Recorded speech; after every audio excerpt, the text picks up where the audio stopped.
inclusion go hand in hand, but I feel like diversity is just one piece of the puzzle.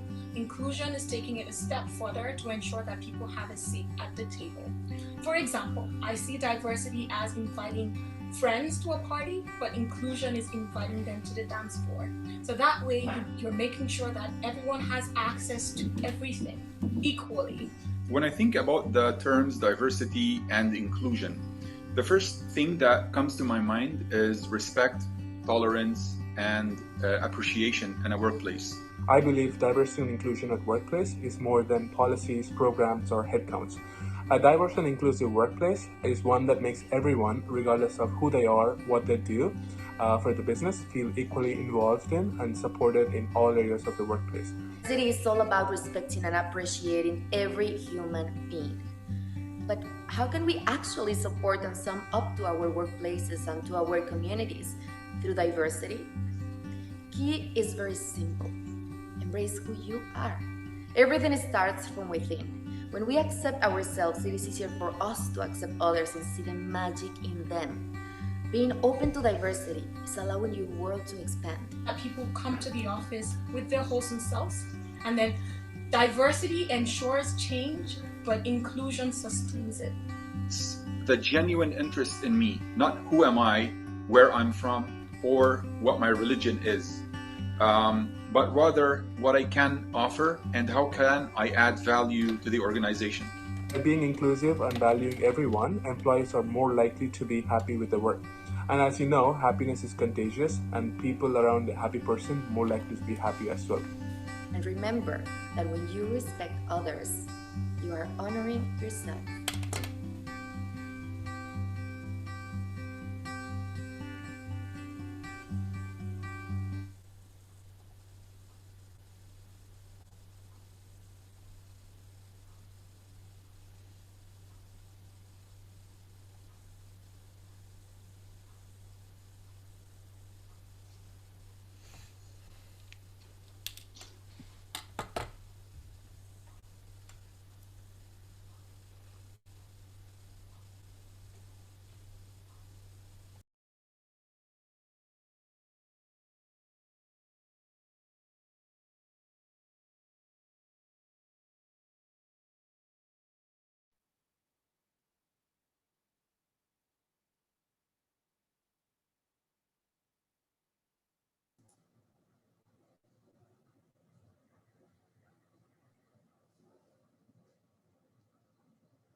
Hi, Ollie. Hi, Kathleen.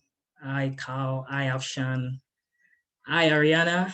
Anjana, everybody. Thanks for joining us today. So we'll be starting right about now. Just need to get this to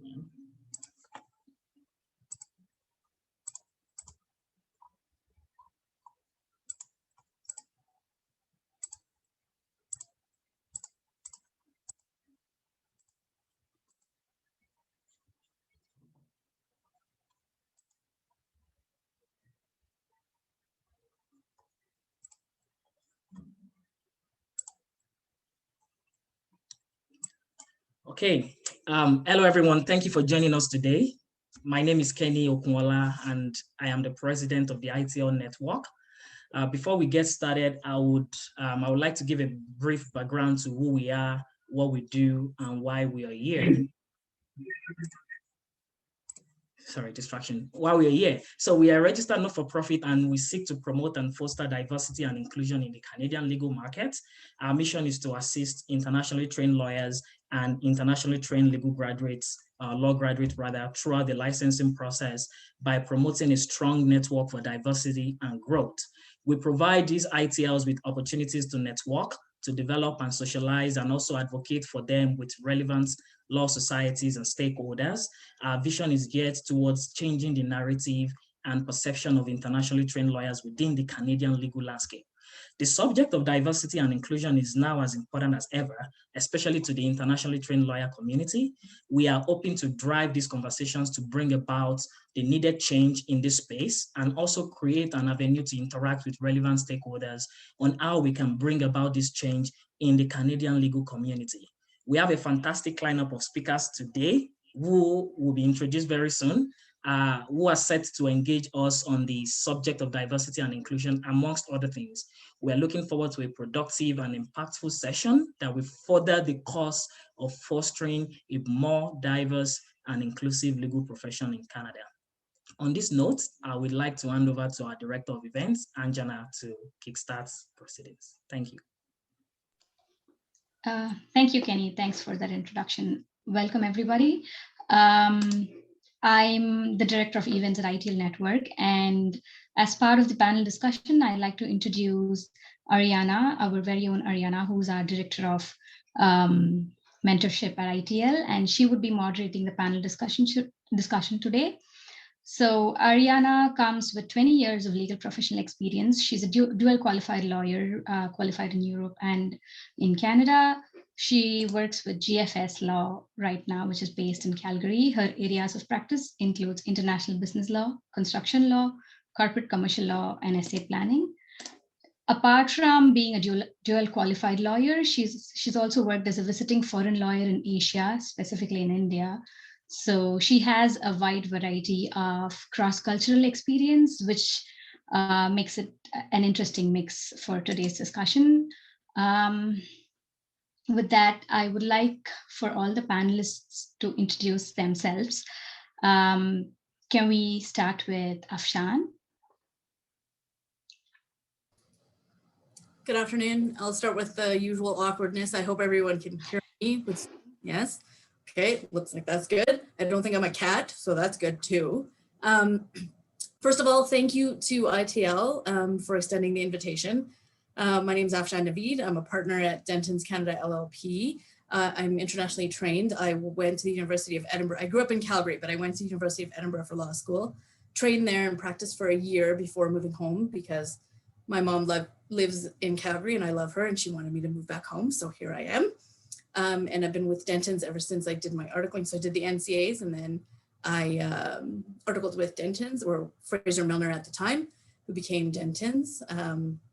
And I've been with them since. Thank you, Afshan. I'll move on to Holly. Hi, everyone. My name is Holly Wong. I'm in-house counsel at a national accounting firm headquartered in Calgary. In terms of my experience on the topic of diversity and inclusion, I bring my personal experience as a racialized woman in the not-for-profit sector, academia, and now the legal profession. Currently, I'm the president of the Western chapter of the Federation of Asian Canadian Lawyers, and I recently became a member of the Calgary Police Services Anti-Racism Committee. I'm honored to be a panelist, so thank you, ITL, for inviting me among these other accomplished and knowledgeable lawyers and for the opportunity to learn from everyone here. Thank you. Thanks, Holly. Cal, can you do the honors, please? Certainly.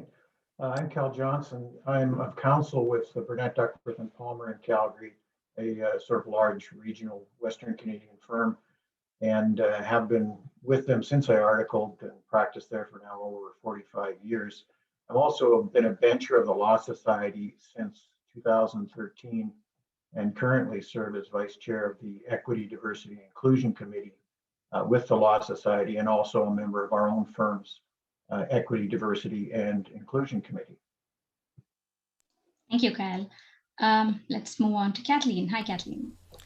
Hi there, I'm Kathleen Ryan. I'm a partner with DLA Piper Canada. DLA Piper Canada is an international firm, has offices in about 40 countries around the world. I am also, like Cal and Arman, a bencher with the Law Society. I was elected bencher in 2011, and so for the last 9 years I've served in that capacity. I am the current chair of the EDI Advisory Committee for the Law Society of Alberta, and a member of the Bencher Committee as well on EDI, and I look forward to the discussion today. Thank you, Kathleen. And last but not least, our very own Arman Chak. Hey, so hello everyone, it's Arman Chak. I'm a sole practitioner in Edmonton, Alberta. I practice in human rights law. I solely practiced human rights law when I was legal counsel for the Alberta Human Rights Commission. So I'm happy to come in here and share my experiences with different levels of, talking about diversity and inclusion and really talking about best practices. So I'm happy to share my journey with the legal profession, with all the international trained lawyers. It's very important. Obviously, the panelists are excellent in providing different aspects of that question of diversity and inclusion. And as others have pointed out, Cal, and I work with Cal and I work with Kathleen as a bencher as well. I've worked with the Canadian Bar Association, Legal Education Society of Alberta. I've worked with Federation of Asian Canadian Lawyers. I've worked with the South Asian Bar Association. So I've worked with lots of the different equity-seeking groups. So ITL, it's good that ITL is also taking on this important discussion as well. Thanks, Arman. Appreciate that. Ariana, the floor is yours. You can take it up from here. Thank you, panelists.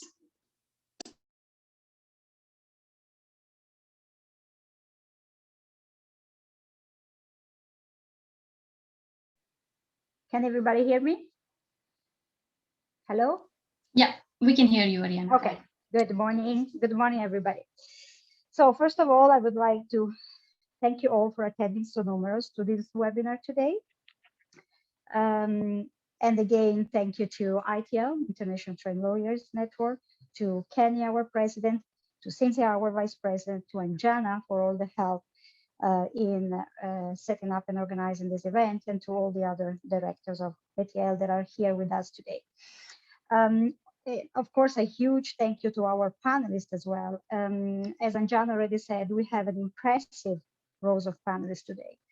And should we introduce them as they deserve to, in addition of what they told us today, we would need more of the time than we have at our disposition. So if the attendees have any further question or need any information, they can find the bios of our panelists on our website and our social networks or on the law firms they're spoken for.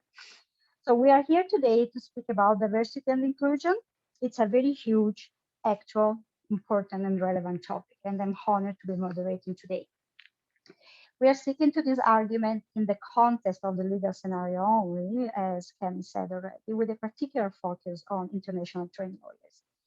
Since we don't have too much time, we have an hour and a half more or less, and we have an hour for the presentation for the speeches of our panelists, and then a 10 minutes question and answers. So I will go straight to the point, and I will tell you my opinion about this. Diversity is a reality, especially in a country like Canada, but inclusion is a choice. We are here today to discuss where we are at with this choice, the related benefits, the connected challenges, and which initiatives we can adopt together to foster and nurture a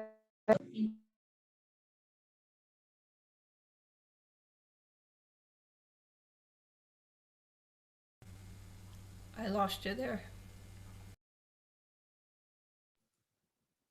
Ariana, you've cut out.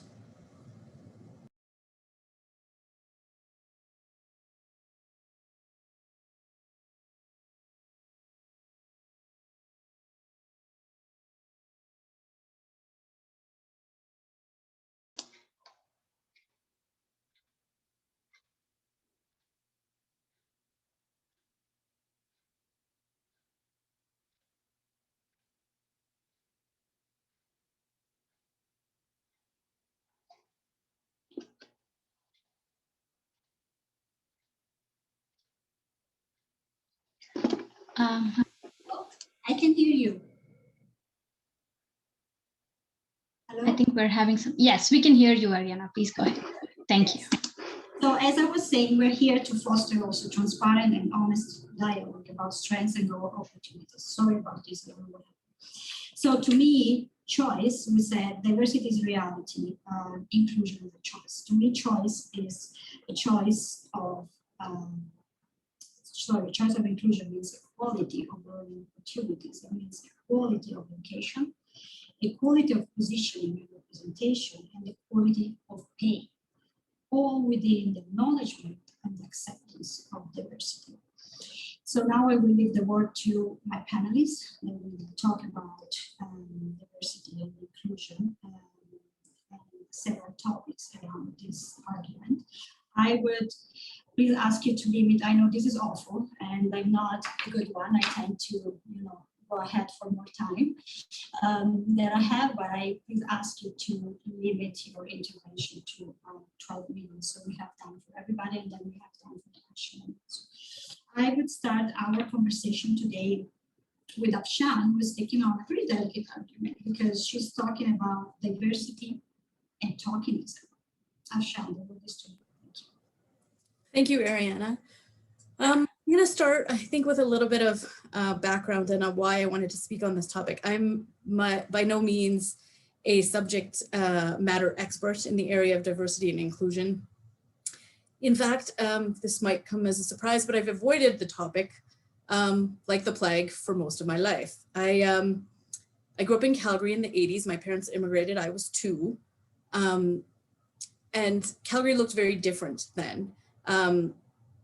Not to say good or bad. I will also preface the fact that I'm advised or told, accused of being very direct in what I have to say, and don't really sugarcoat things. So please take all of my comments with the intention behind them, especially in today's cancel culture, which is just open and frank discussion and learning. And part of my views, my own learning on diversity and inclusion and why it's important and why I needed to get involved come from the background of my own learning and is intended in that manner. So growing up,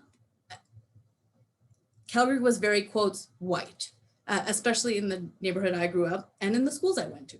And so you didn't want to be different. You wanted to put your head down, do your best, didn't want anyone to pay attention to the fact of what you look like, wanted to be there for your merit, as everyone does now today as well. But it was very clear, I avoided it. I was like, I'm gonna get where I want to get and not talk about it. I don't want to bring attention to it. But as I progressed and as I became more and more involved in the community, and people started bringing it to my attention when I applied to the firm. I got an application. Even though I went to a foreign university, I got an interview, was hired. Progressed along the chain and eventually joined the partnership last year. And when I lifted up my head, I had a lot of comments from young associates saying, well, the reason I joined Dentons is because you were here. And I'm like, what? That's not a reason to join a law firm. It should be because of the work and the quality and the type of area of practice. Like, why would you care who's in the partnership? And they're like, well, because no one looks like me. And I thought, not something I've ever thought about, something I've avoided. And as more and more young associates of all different backgrounds, it started that conversation. I thought, you know what, it's important. It's important for me to learn about my own reasons why I avoided it, why it's so prevalent today, why the conversation has come to the forefront, and why we need to listen to all of the views on the topic, and to ensure that when we're looking at diversity and inclusion, we're not just pandering to looks. And so when I thought about it, I was like, oh, okay, often I do get asked to do things, and the sole reason, it's not really my background, it must be because of what I look like. So that is the difference in my view of diversity and inclusion, diversity and versus tokenism. Am I actually making the change in policy, in my understanding, in my learning, in an organization's learning to look at different views, to adapt to them? Or am I just picking someone, for lack of a better term, oh, here's a brown girl, we like her otherwise, she went to a good school, grades are good, let's put her up for everything. Definitely that has not been my experience at the firm, but it can be an experience, and it's always well-meaning. And so you have to also look at that. So what is the intention? The intention usually isn't just tokenism, always, sometimes it can be, but it's to promote someone who may have in the past, or from a subgroup who may have in the past not been given the same opportunity. And so it's to look at the intention behind it. And as the world changes, as we have more of these conversations, I do feel like tokenism is less and less prevalent. It's still there, I'm not saying it's not, but organizations, folks look now more at the qualifications of people and not necessarily just what they look like. So that's kind of an intro into the topic and a little bit on of my background. I don't know if there's anything that the other panelists wanted to comment on at this point, or Ariana, if you wanted me to elaborate on. I do think the most important point is conversation, is ongoing discussion, is learning from each other, is making sure that the reason you're doing what you're doing is to look at a different viewpoint and understand from it, not just cater to something that looks and feels different. So, Afshan, I would be happy as we have a little bit more of time if you can elaborate. I liked a lot when you said that some lawyers, some applicants apply to your law firms because you were there. What do you think? What is this perception that they had in seeing you in the law firm, and how did the other partners and our other lawyers and professionals at the law firm consider the perception of these applicants in your regard? Yeah, certainly. So I think when you look at historical, let's look at a yearbook of partners in law firms, historically, of the big, mid-sized, small firms. If you looked at the yearbook of a lot of firms, it was like historically also white is a comment you could say, or also old man. Okay, forgive me, Cal, that was not necessarily directed at you, but why? And if you look at the historical perspective, made sense, right? Calgary historically was a prominently white community of certain demographics, certain socioeconomic status. Those types of people went to law school. Those type of people graduated from law school. They were naturally became lawyers, and men naturally, historically, usually breadwinners. And they had, that's why they could focus on their careers. As things have changed, I think slowly the demographics of the firms are changing as well, but it's still a decision. It's easy for me, from a personal perspective, to be where I am. I'm single, I don't have any kids.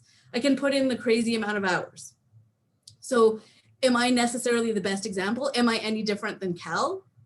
Probably not, from certain perspectives, right? Because my situation allows me to make the choices I personally want for my career, while my partners recognize the importance of lots of billable hours.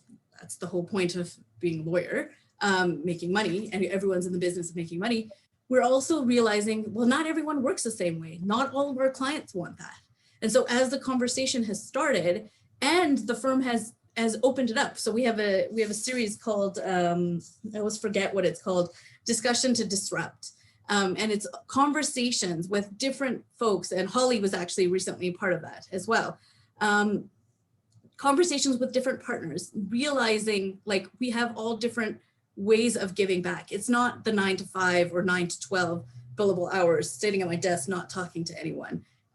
Women have different contributions, ethnic minorities, folks of different backgrounds, different viewpoints, all can bring profitability to a law firm in a different way. And as we recognize that, the face of the firm, of all firms, not just Dentons, not just DLA, not just BDP, all of them are changing as the grassroots movement change. But I think we shouldn't lose sight of including all voices in that conversation. So I'm always I always worry a little bit. Are we alienating a younger generation of the quote straight white men as well, right? Nobody ever wants to hear what they have to say. Well, I don't think that's fair either. We should be looking at all voices and being critical in our views and making sure that we're able to adapt as we need to.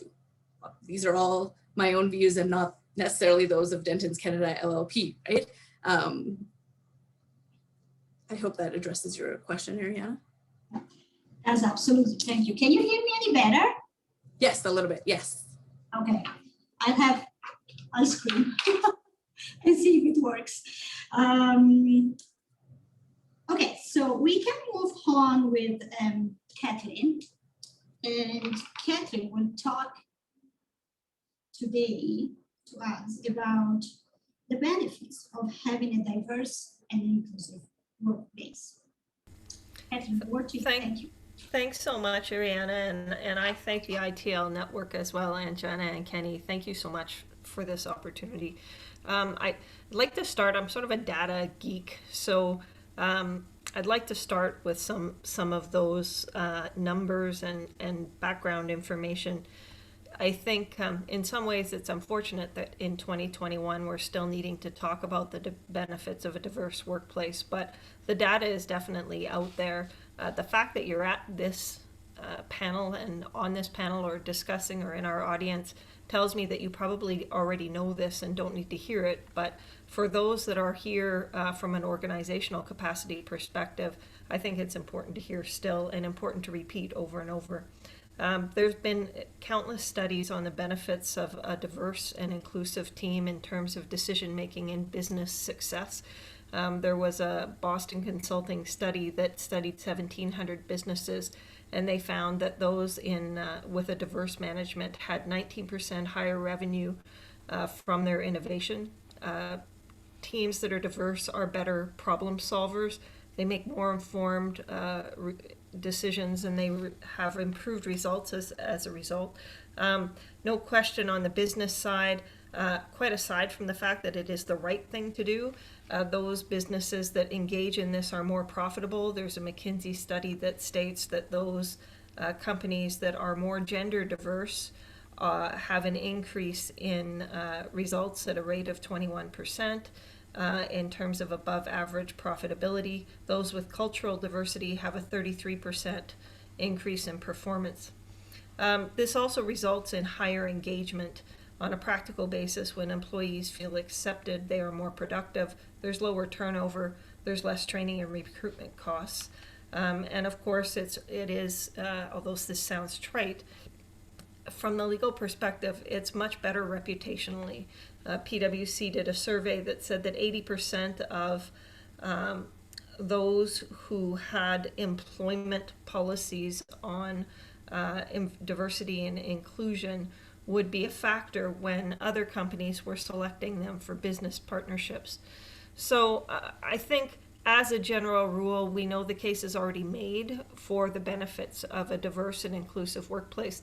I think we need to move sort of inside that piece to look at it from an organizational perspective in terms of how the organization needs to view the D&I perspective. So I've like many of you, I've attended a lot because I feel I still have a lot to learn. I found Afshan's comments really interesting because I too grew up in Edmonton. I had very few people of color around me as I was growing up, but what I now see in stark terms is that to a very significant extent, the legal profession doesn't look like the world around us. We need to do better. It's as simple as that. So practically speaking, we see the benefits of a diverse and inclusive workplace, but organizationally, what can we do better? Well, from an organizational perspective, they need to realize there's a talent imperative, and this is I'm working off of a presentation by Ritu Bazin of, I think, Toronto on foundations of inclusive and cultural competence. From a talent perspective, this is where the talent is. You're going to hear Cal and I talk about this a little bit from a regulator's perspective shortly, but if you went back 25 years and you decided arbitrarily to remove 1/3 of the legal talent coming to the profession, people would think you would be crazy. Now, it so happens I also came into the practice in the early 90s, and at that time there was still significant discrimination towards women at the time. But the thought of removing such a huge talent pool from consideration in the workplace is, from a business perspective, ridiculous. That is where the talent is. The talent is in the internationally trained lawyer. From a business and competitive perspective, that's also key. It's what can differentiate your firm from others. From a client imperative, you can't understand your clients if you don't have the tools to be able to understand their competencies and their requirements. And then this is the last point, but it should be a trite point. It is the right thing to do. I don't know that I should have to say it, but it's the right thing to do, and it's wrong to do otherwise. So, but I've sort of put that aside because I think the change really is in identifying the benefits, not only socially and morally and ethically, but this is good for business. So I'm hopeful that will stimulate some discussions later on.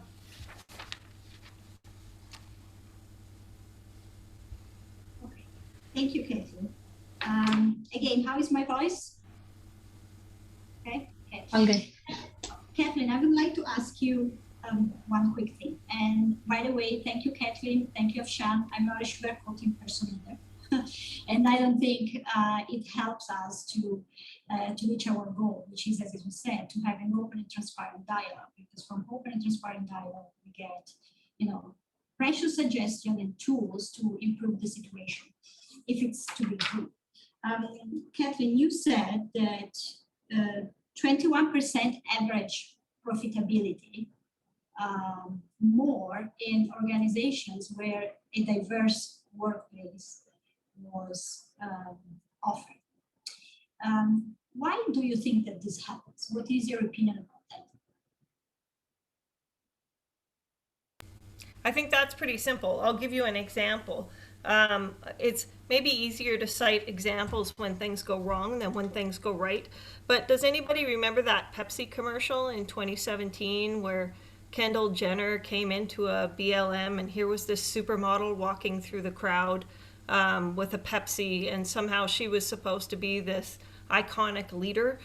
It was ridiculous. And a lot of the commentary around that was this company really got this wrong.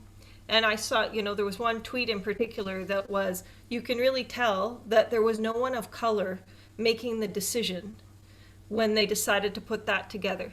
No one saw the right perspective. And if you fail on this, you will keep missing your target audience. You will miss out on client opportunities as lawyers. You will miss out on major opportunities.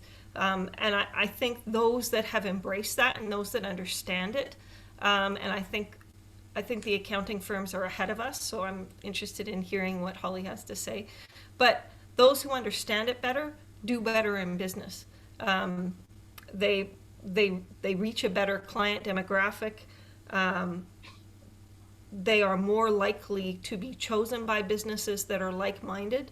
And the business world is evolving past the legal profession. To a large extent, we're behind. We need to catch up, and this is a good step. In these types of forums are a healthy way to do that. Thank you, Kathleen. So since again we have a little bit of time, before I move on to Holly Wong.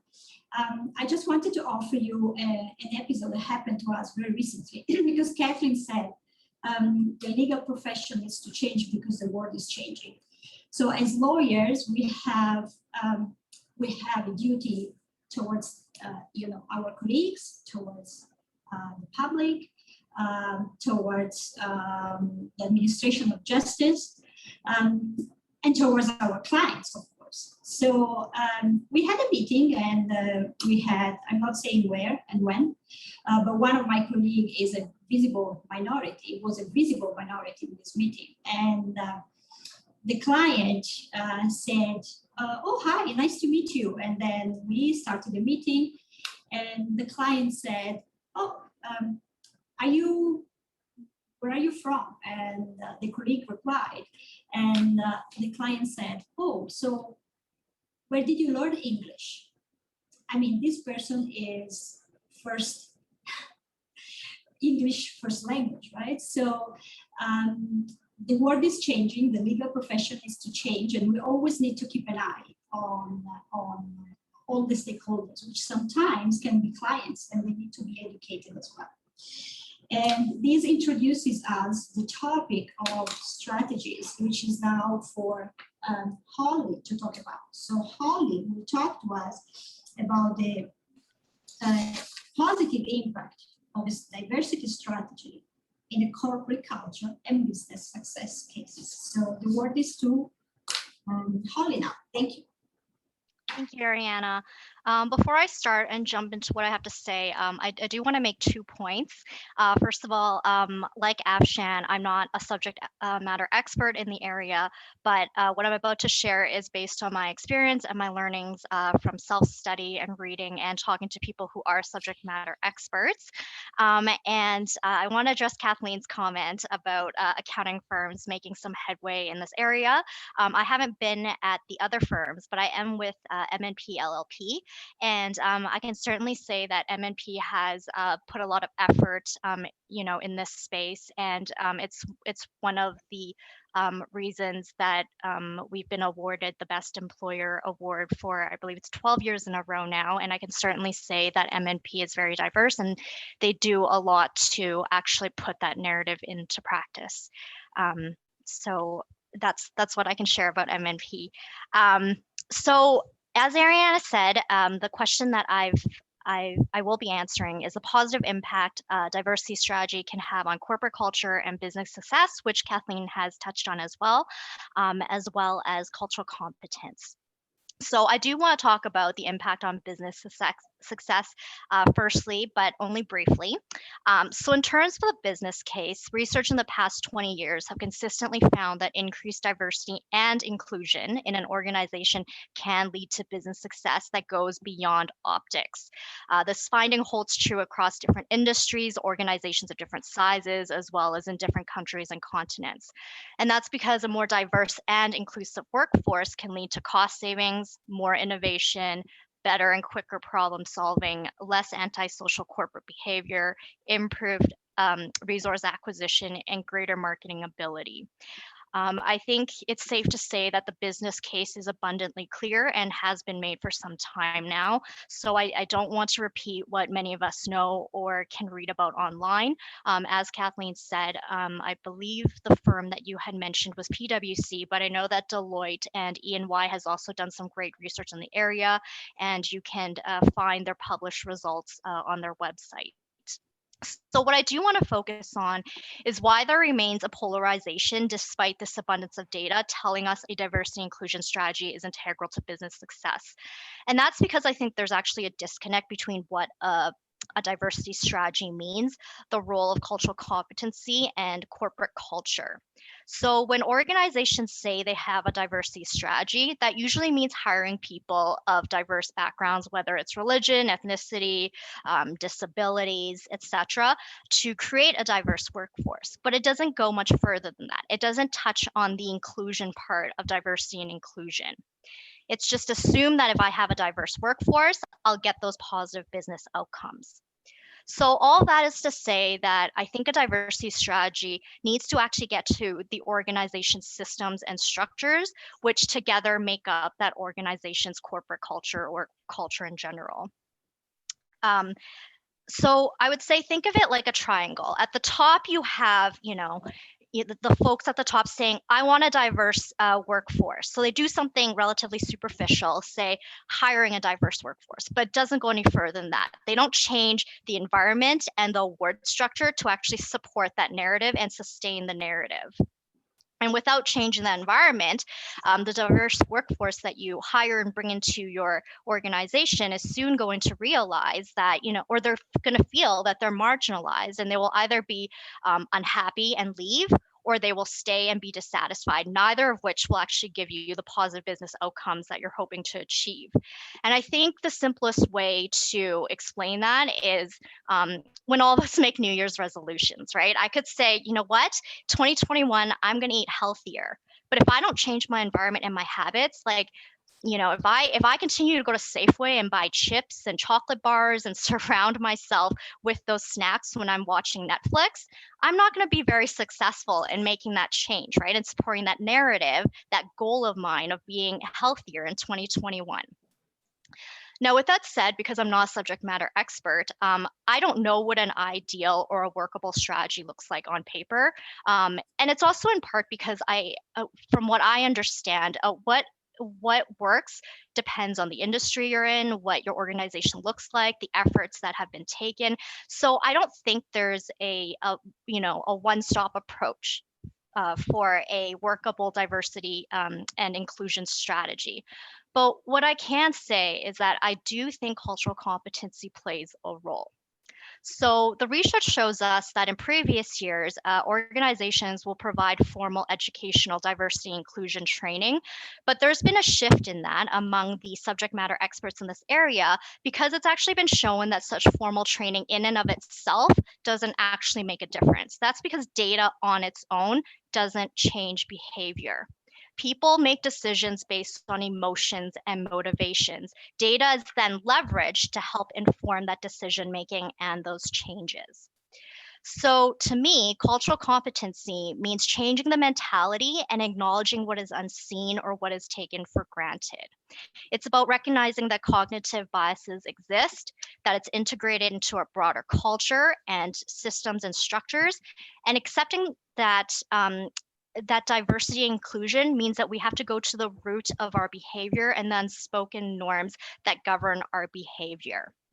So by unspoken norms, I am referring to those things that we take for granted as normal or accepted, that are deeply entrenched into our lives. We don't even name it or talk about it because it's just the norm. And that explains why, when we have the first Chief Justice who's a woman, or the first woman to be the CEO of a Fortune 5 company, that is mentioned in the news and whatnot, because that isn't the norm. That is out of the ordinary. So I think on the flip side, we need to talk about the status quo. We need to talk about why certain people have authority, how to disperse that authority, right? And how they got it. I also say that recognizing that that's not an easy conversation or exercise, because those who are in positions of authority will feel diminished or threatened or attacked. But it is something that we need to do because, like Afshan said, we need to continue that conversation. And I think, getting at those things that we take for granted is a key part of that cultural competency training. So I guess to wrap it all up, I would say that traditional methods haven't always worked. A diversity strategy can be effective if it really gets to the corporate culture by making it more inclusive. So that means that your strategy has to address the norms and beliefs that govern our behaviors and interactions with people. It has to identify and address the structural and environmental barriers. In saying that, I don't think all structural environmental barriers come from ill intent or bad intentions. Oftentimes people actually have great intentions. It's just that there are other barriers that prevent them from actually putting those intentions into practice. But I think if we have a diversity and inclusion strategy that looks like that addresses all those things, your employees or the members of your organization are going to feel more empowered, trusted, valued, included. And all those things will directly translate into their performance level and give you, the value in your organization.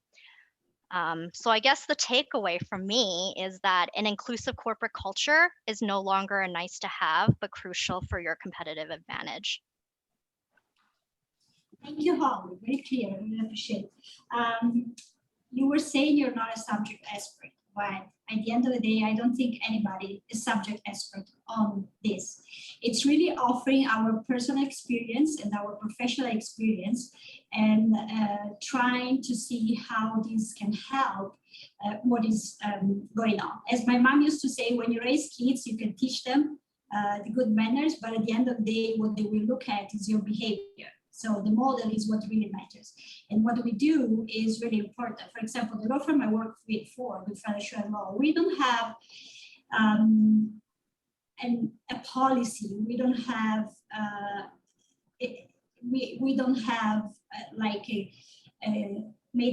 expressed any opinion publicly about inclusion and diversity. But if I think about my colleagues, like we have boys, girls, we have young people, old people, we have foreign lawyers, we have Alberta lawyers, and we have lawyers from Alberta that have been studying abroad.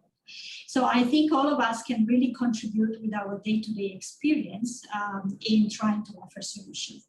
And I think Arman Chak would be very precious for this, because he's talking now about best practices and ideas to promote diversity and initiatives to achieve that goal practically. So I would give the word to Arman. Thank you, everyone. So I think that one of the things that I wanted to touch upon in terms of best practices, it really, my perspective comes from actually working in the area of human rights enforcement for the majority of my legal career. But I would, to Ariana's point, and Holly and Afshan talking about some really interesting things about their personal experience, as well as, you know, qualifying what they're kind of qualifying themselves as non-subject matter experts. I think that one of the things that we can really say, and I'm going to talk about this, is that there are subject matter experts regarding, you know, discrimination, diversity, inclusion. I think that what we get confused at, and it's a design as part of the pushback that we get from working in the area of human rights, is that people start to say, well, I mean, I didn't know that that was happening, or really, it's almost like from using a legal term. It's willful blindness, right? It's what we don't want to see, because we're not doing what would be normal if we did accept that these things are happening. Discrimination is happening. So for me, what I want to talk about in terms of best practices are those things that become actionable. And so when I talk, I really talk about the effects of exclusion. Diversity and inclusion are the terms that have been used to talk about a process where you have a theme, and then you have maybe a common methodology of trying to bring people inside. But then you never really try to understand, what are you trying to bring people inside of? And so when you work in the area of human rights, you start to get very particular about what are the areas of protection that we see discrimination, and what are those grounds that usually get raised, and why are they being raised? So remember, when you get into the real work of human rights and discrimination, you actually see a lot of things where people in institutions, people in their own social habits, they start to do things of exclusion. So there's a number of things that I would share with you that you have to start to kind of look at. So when you look at anti-discrimination work, be it anti-racism or anti-misogyny or any type of anti-discriminatory aspect, you will realize that there's a great body of academia, and as well as advocacy, that predates what you're seeking to kind of understand or try to get around. So diversity and inclusion all comes after you have to understand anti-discrimination work. And so there's a lot of wonderful, writers and advocacy groups that you can kind of say, okay, I want to understand what they're doing. So you really, and so when you talk about anti-discrimination work, you have to then start to say, well, how do I start working with advocacy, equality seeking groups? That's really, really important. Just like the ITL network, I look at it as another equality seeking group that I can work with. And I've worked with, probably 24 different groups dealing with different areas of protection, different discriminatory grounds in which they're trying to understand what's happening and tackle the matter. You have to be able to work with those groups in order to be effective in terms of trying to bring in more diversity and inclusion. So sometimes that means you bring in a group that may not be directly related to your business or your work or the particular law firm. You just have to bring them in because they've got the subject matter expertise that you need to tackle racism or gender discrimination or disability discrimination. You have to be able to bring them in. So one of the things that we've developed in Canada especially is we've developed different institutions that can address different aspects of discrimination. And my advice to a lot of different groups is file the complaints as early as possible, as many as possible, and engage the process that has been created. So there's resources that are devoted to what we would call, human rights enforcement, or trying to, kind of highlight very serious human rights violations, because sometimes there could be a human rights violation that we're hearing now about microaggressions and other types of human rights conduct or anti-human rights conduct that really may not even become a human rights complaint. But you have to be able to file the complaints in the proper forums early as possible and as many times as possible to create awareness, participation, and then engagement by those that are actually having the resources. So when you do it in that manner, and you take on these tasks, you really will control the narrative that needs to come out. Because sometimes the narrative gets lost. Sometimes it gets lost simply because people are totally against it and they don't understand it. You need to be able to have a forum in which you can control the message. If you don't do that, what ends up happening is that you get, again, some type of confusion, some type of people who undermine the main element of discrimination that you're talking about. When I first was kind of introducing the topic, I was talking about academias.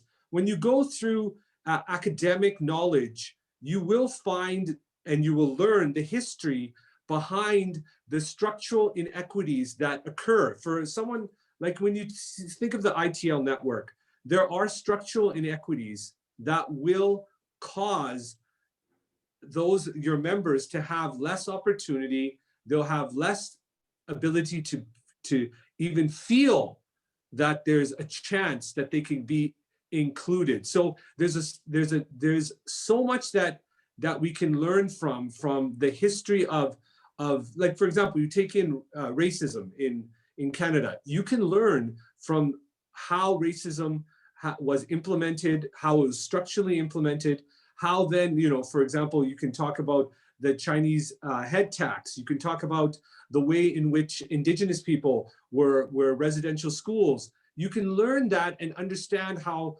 structural institutions will become a part of that discrimination. And it may lead, and it has, to us looking at ways in which we can deconstruct that and then perhaps put our resources somewhere else.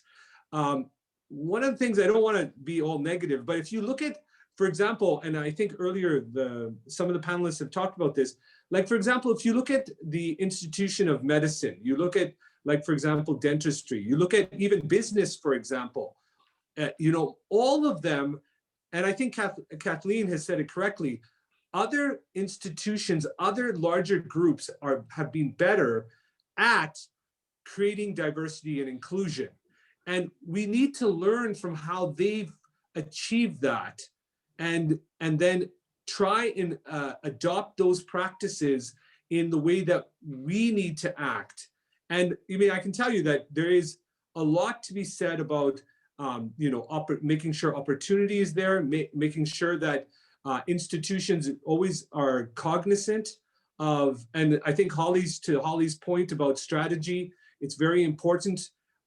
Most of these institutions brought in inclusion, diversity, and created a really healthy way in which people could work towards building that really very, very, very positive growth and development of more inclusiveness. I guess when you talk specifics about human rights and diversity and inclusion, you got to be able to understand, like I said, what is the protected ground, what is the protected area, and most importantly, remedies. What remedies can you seek for the individuals that have been victims of discrimination? So you have to be able to kind of understand how you got to be really specific, because each area of discrimination involves different fact patterns, different ways in which you need to show how you're affected, whether it's your gender, your race, your ethnicity, your religion, your disability, your sexual orientation, all of that. You have to understand what the challenges are. So, and one of the things that I think goes to Afshan's point, where she talked about her own experience, it is interesting to understand the concepts of self-identification and then ultimately representation. What do you represent? In what forum are you representing it? Is it a law firm? Is it some other type of institution? Is it private, public? Where is your representation going to make a difference in not only your life, but the life of others that are similar to you? One of the things I think is really, really important, and I talked about the issue of remedy, is that there has been a lot of work in looking at what works to change some of the discriminatory patterns that occur. And so to increase diversity and inclusion, you do have to have programs like affirmative action, mentorship programs, quotas, important policies that are universal, that discuss discriminatory or anti-discriminatory policies. Lastly, I think that you have to kind of figure out ultimately that some of the institutions that we have, including, I've been a part of a lot of different legal institutions. I volunteer a lot. I think you have to understand that there are limitations to some institutions, just even like the Law Society of Alberta, there's some limitations, and that other institutions may need to be developed. Other institutions may need to step up and maybe even take some of that work off of other institutions, or help them achieve some of their goals within their mandate, right? Arman, can I jump in? Yeah, of course. Question? Sorry, I don't want to interrupt. I'm conscious of the time as well. How do you think foreign, internationally trained lawyers are discriminated in the access to the legal market in Canada, if they are at all? Very straight to the point. Well, and I've dealt with this actually when I was at the Human Rights Commission. So there's lots of different ways in which a foreign trained lawyer gets treated. It could be based on nationality. It could be based on language. It could be based on non-European versus European schools. It could be based on the fact that the environment that they're in may not have as much diversity. Therefore, they consider their value less. So there's lots of ways in which international trained lawyers have been treated differently. And it really is I've dealt with different complaints over the years, because I was, counsel for the Human Rights Commission for 12 years. So I saw every single type of international trained lawyer who was, again, there could even be multiple issues. Like, for example, it's no understatement that the foreign trained female lawyer probably has the hardest time to get an articling position in Alberta. And I know that Afshan is an exception, and Afshan has worked very hard, and she's an awesome lawyer. That's not to say that other lawyers aren't awesome. It just means that systemically it is harder for women in general to get positions and stay in positions in the legal profession. And if you're you're a racialized lawyer, it just adds to that. So we've seen over the years when I was with the Human Rights Commission, we've seen so many racialized lawyers, so many lawyers with disabilities who had trouble getting positions, staying in positions, and then when they were treated differently and adversely, they really had a very difficult time in terms of maintaining their position and maintaining their career. Okay. Thank you so much, Arman. It's very much appreciated. So one of the last things I want to share is that, like, for example, recently there was a decision out of BC called the Francis decision. A lawyer I know, Larry Smeets, had been successful in the remedy of that. It's a race-based case where a Black officer, he worked as a correctional officer, was discriminated against, and very serious discrimination. We should share the successes when we are taking on challenges. So I encourage all of us to share our successes in developing policies in the institutions that we're with, and to focus on then building a stronger network. And there's lots of really good networks in Alberta and in Canada, just like here, the ITL network, the Indigenous Bar Association, Federation of Asian Canadian Lawyers, South Asian Bar Association, Canadian Association of Black Lawyers. There's AGFA, the Association des Juristes d'Expression Français de l'Alberta. So there's lots of really good institutions that you can be a part of as a best practice. I would join one or all of them.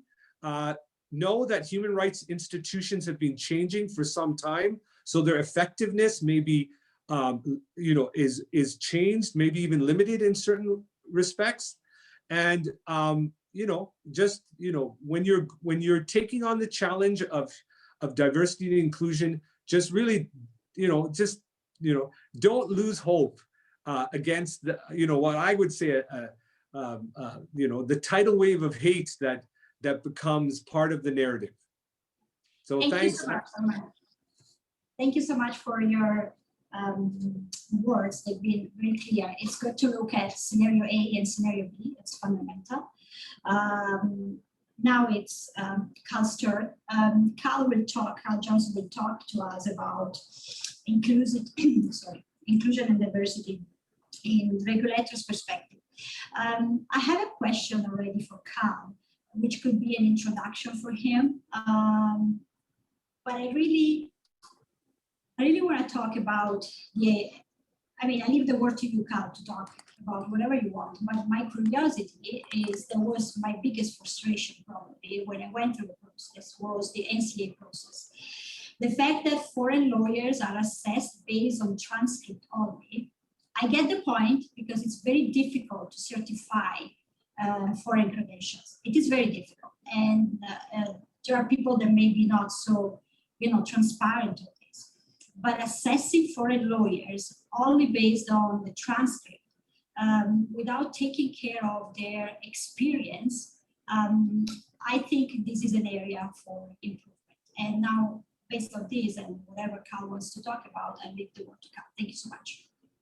Sure, thanks. I am mindful of the time, because on your original schedule, you had basically now starting for questions. So in light of that... sorry, we have until 1:30. Well, no, I understand that, but I also understand we've got a number of questions. Okay. And I'll try and truncate my presentation to allow some questions.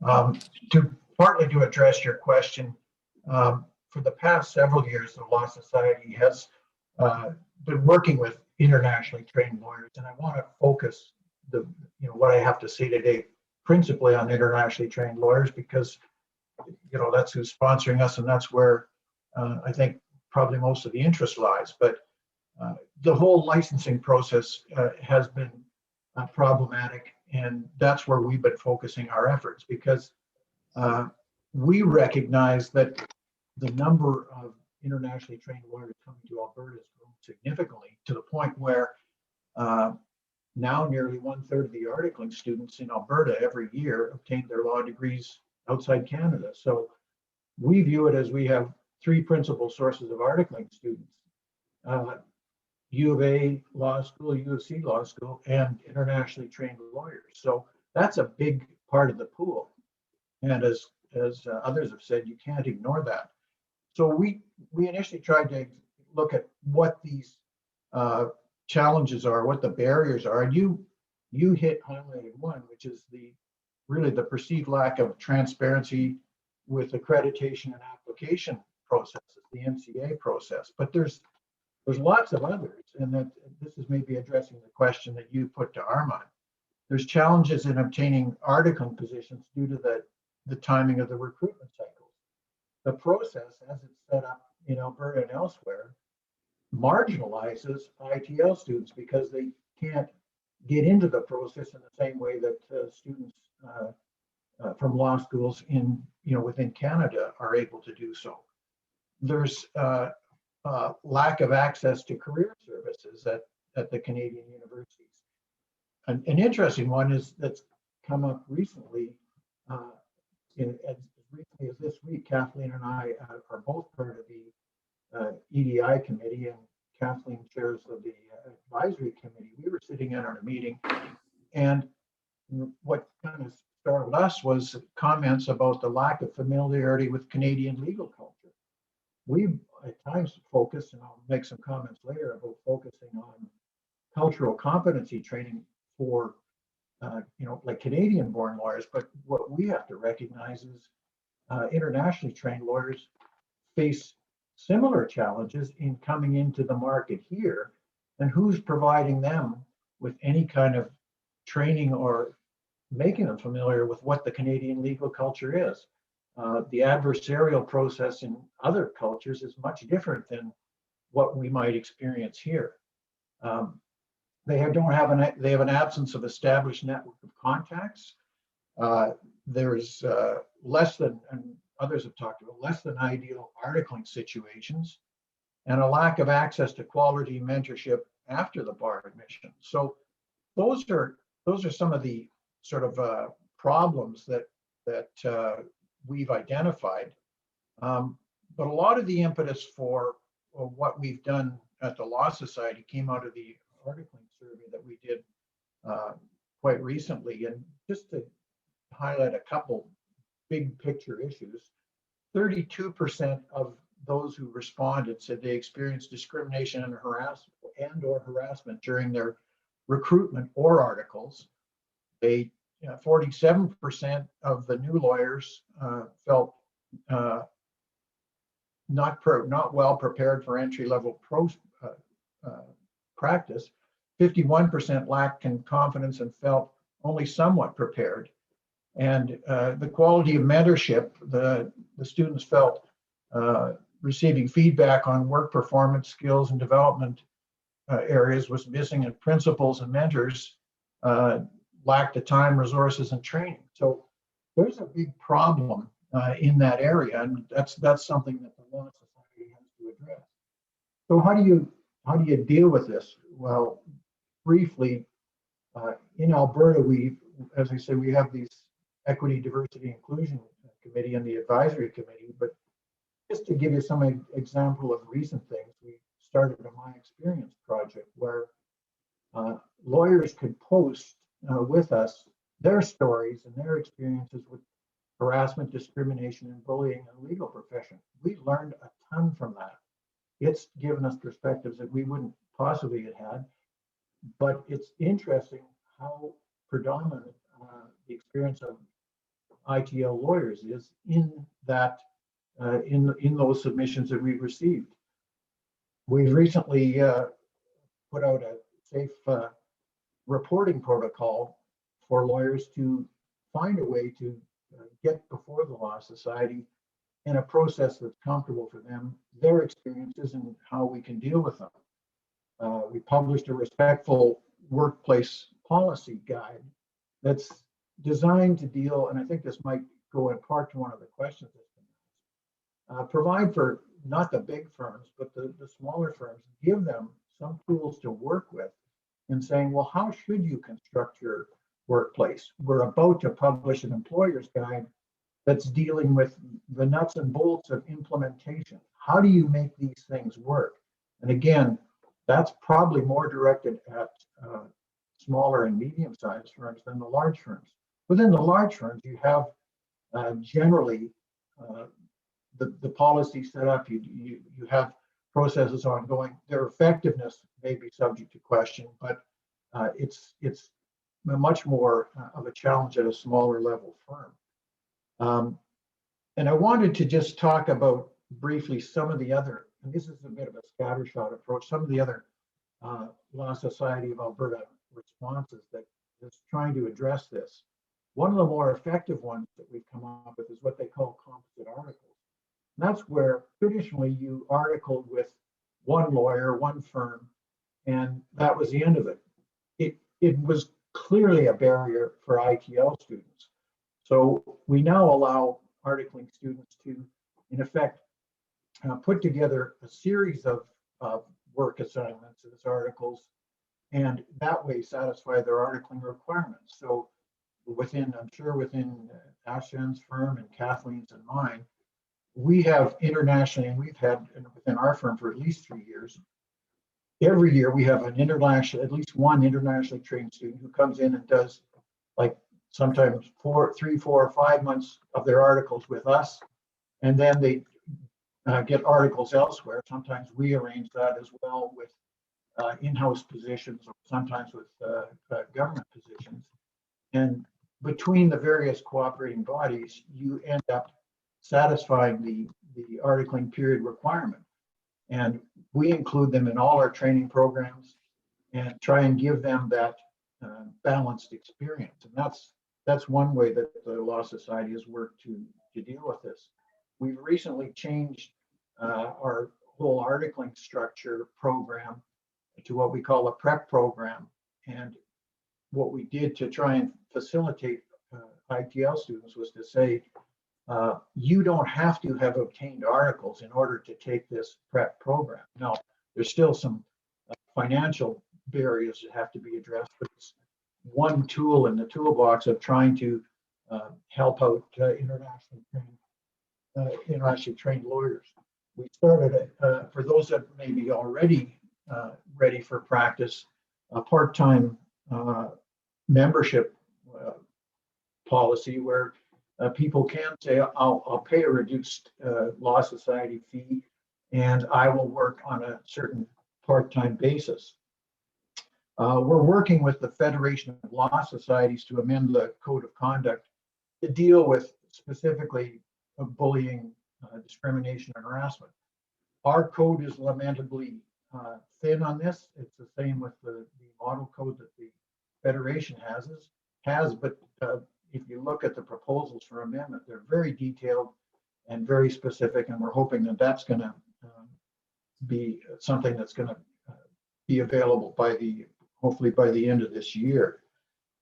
Within the Law Society and part of our EDI mandate, we now have a mandatory Indigenous cultural competence program. Every lawyer in the province has to take this. There's a training program, and it's designed to familiarize lawyers in Alberta at all levels with the Indigenous culture and engaging with the recommendations that have come from the Truth and Reconciliation Commission. The other way in which we're trying to deal with the various challenges that ITL lawyers face is that we've created a lawyer competence committee And this committee has taken on a broad mandate to really look at how we deal with articling as a program and how we deal with the training of young lawyers. And we recognize, along with the other prairie provinces, that we need to do better and do things differently. So just recently, the benchers in Alberta have adopted a report that makes a number of recommendations on how we can deal with better mentorship for young lawyers and how we can deal with training young lawyers. Our experience with the ITL lawyers is oftentimes they might find themselves before the Law Society and conduct issues, but what it really is a problem with bad articles and a lack of mentorship and a lack of resources after they're admitted to the bar. And we think that's where we need to focus our efforts in the very near future to try and deal with these identified challenges that ITL lawyers face. So maybe I'll stop it there and give us some time for questions. Thank you, Cal. So there is a question for Arman, and I think we can follow up after the webinar. Someone wants to have the list of those organizations that Arman was mentioning at the end of his presentation, of his speech. Maybe you can provide them to us and we will circulate them somehow. We have received few questions. I mean, a lot of them. I don't think we can address all of them, but I think all of them have a common point, which is how can we help international trained lawyers to access the legal market. I have seen recently in a social network, there's a company, multinational, again, I'm not doing names, that has put a policy in place to compel external counsels to provide a certain amount of billable hours from diverse lawyers. Now, I don't know who wants to answer this question, but do you think we will ever go down the route even here? Can the regulator jump in and ask law firms to guarantee a minimum number of articling position, a minimum number starting from summer students, for example, summer students program into articling position, into amount of billable hours, because that would be a way to open up and give more opportunities to international trained lawyers. Who wants to answer?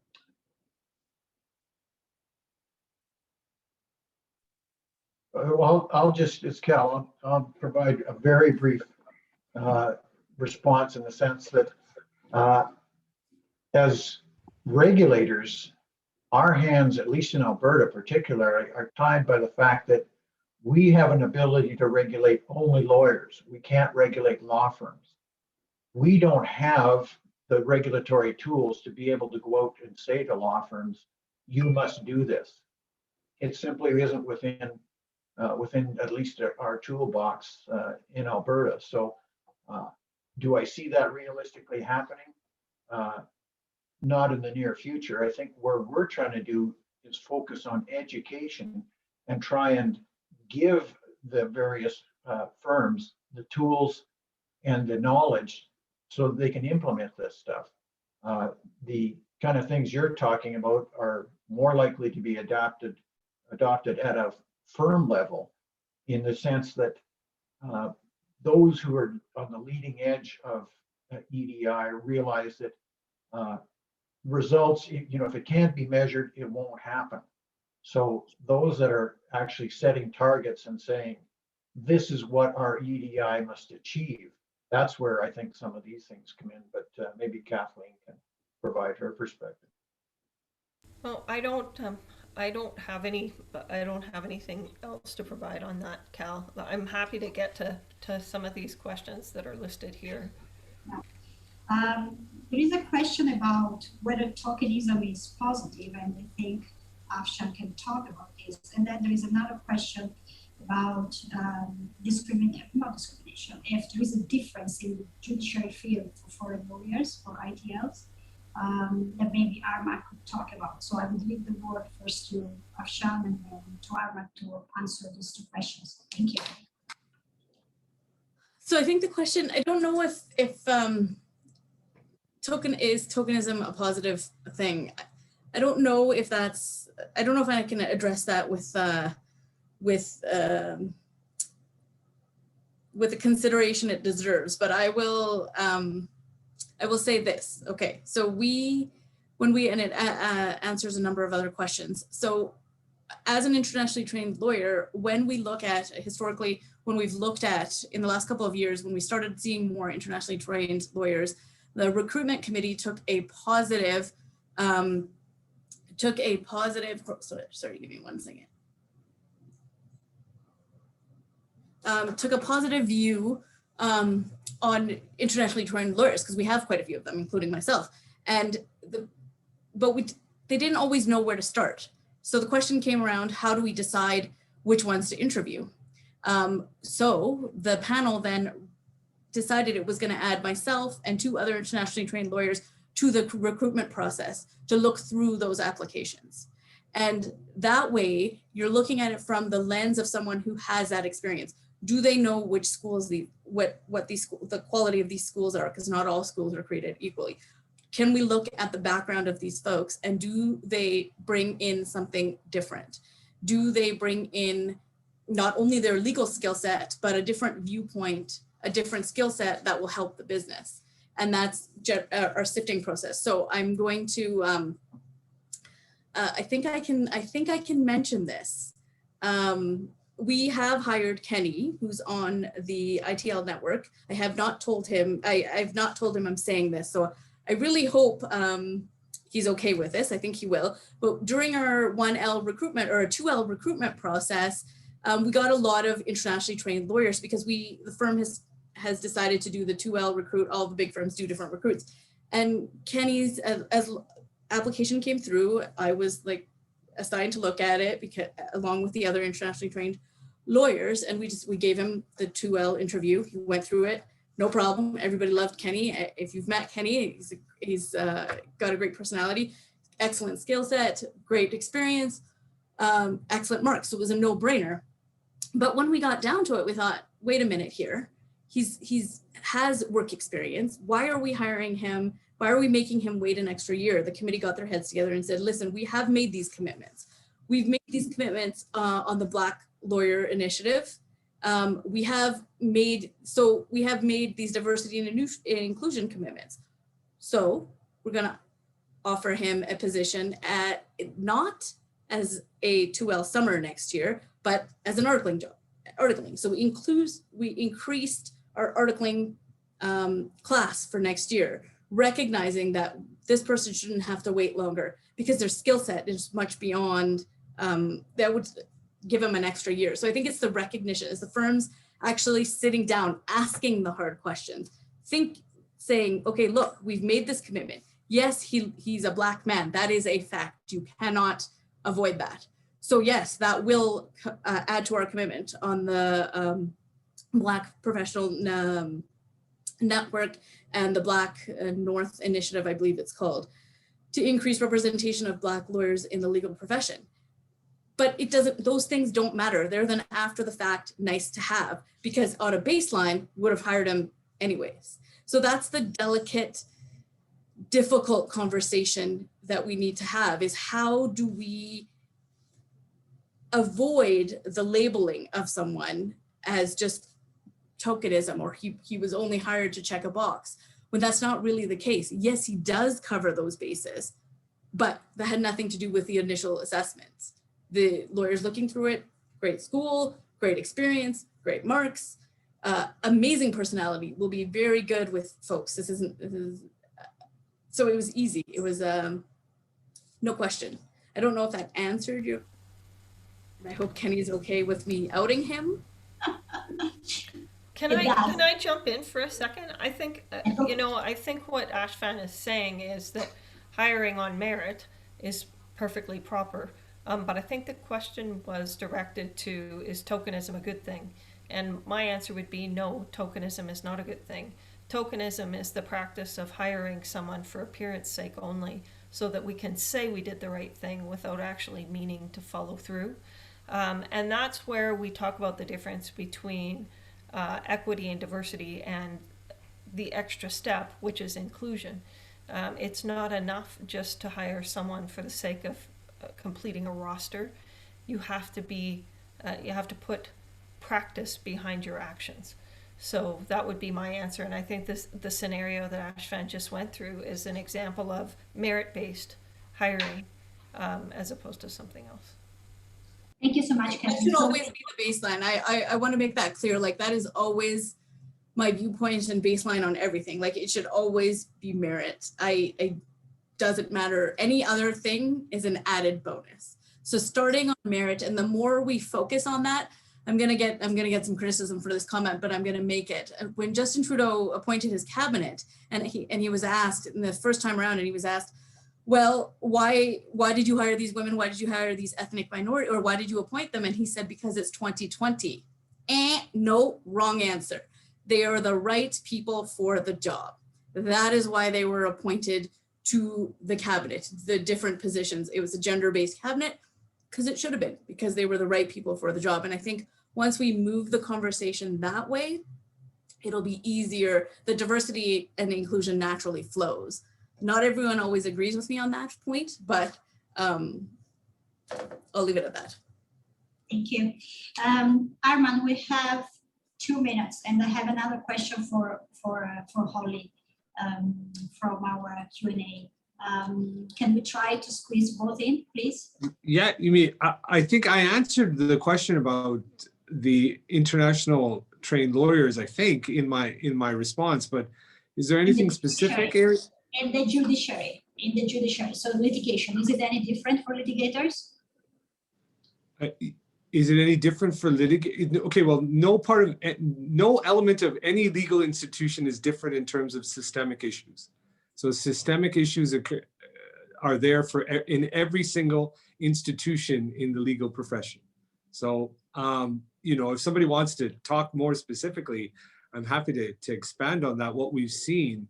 But I mean, really, there is no one area of the legal profession. Maybe the law schools are quite diverse and inclusive, but other than that, how to get into law school, how to maybe even after law school, and the deans of the law schools have spoken about this a number of times in terms of what are some of the systemic barriers after the students leave the law school itself. Okay, thank you, Holly. Very, very sorry. I don't wanna put pressure on the timing, but I have a question. They're talking about levels of organizations. So what is coming out is that the big organizations have probably a better inclusive policy and structure. The smaller one a little bit less, and that's where discrimination can jump in. I was thinking corporate social responsibility. I think corporate social responsibility is tied to the inclusive culture, and how can we possibly help as advisor to push smaller organizations to adopt corporate social responsibility policies that would help ITLs get into the legal market? That's a great question. And again, I'm going to be first to say that I don't have the answer that I think will work for everyone.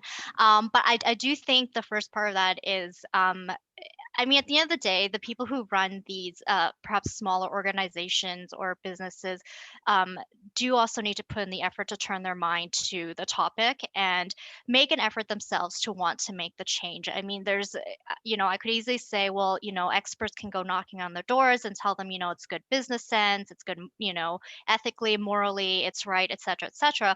But there's only so much that can do. I think it requires effort on the part of these smaller organizations to want to make a change as well. But I think we all need to kind of meet in the middle, and providing them with that information, whether it's on the, it's good business sense, it makes moral and ethical sense, is a part of that conversation.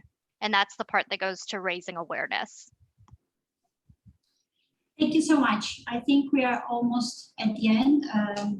Our Vice President, Cynthia Couple, wants to say thank you to everybody. Cynthia.